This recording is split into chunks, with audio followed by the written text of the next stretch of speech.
Good morning from New England. So today I wanted to talk about the sixth element. And in Ayurveda there's 9 plus 1: earth, water, fire, air, ether, mind, intelligence, ego, false ego, and consciousness. And then after that, the 10th is the Atma, or the soul. So we're always in the context of the soul. Say hi to Juno. So, and yeah, if anybody has any comments or questions or whatever, please leave them in the comments. It'd be fun to have some conversations if it feels like you'd like to. So the next element is what's called a subtle element. We have the 5 physical elements: earth, water, fire, air, ether, which relate to all the different tissues of the body. Of course, they do relate to different mental, physical, emotional correspondences. But then we have something called the subtle body. And we'll just talk about this today. The subtle body is made up of subtle energy, which is called manas, or mind, buddhi, intelligence, innate intelligence, ahankara, false ego, and chit, consciousness.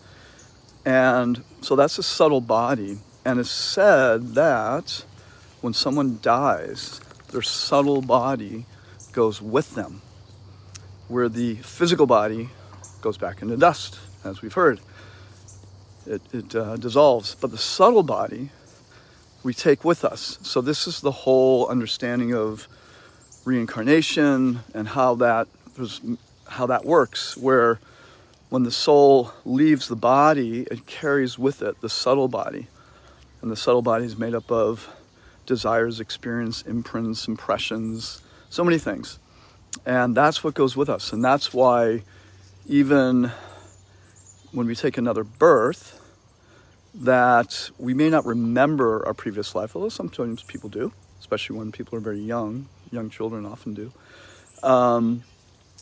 When that happens, we still have tendencies from previous lifetimes, both negative tendencies and abilities. I mean, some people come in, they're taking piano very easily, or a musician, or whatever tendencies or nature they may have can return very easily, very quickly.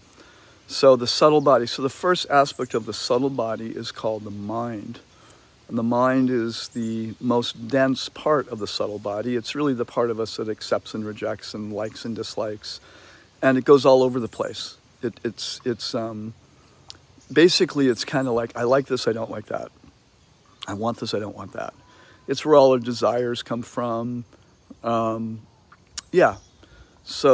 the mind is very interesting. And this is in the yoga system, so much of the earlier stages of the yoga process are about so-called controlling the mind, because the mind will go in unlimited directions in order to go deeper and to connect into our innate intelligence, our consciousness, observe our false ego, and ultimately to the Atma. The mind, sort of the wild mind, has to be gathered to some degree. And there's many different techniques and processes for that, which we will talk about a little bit later. Okay, there you go. Have a great day.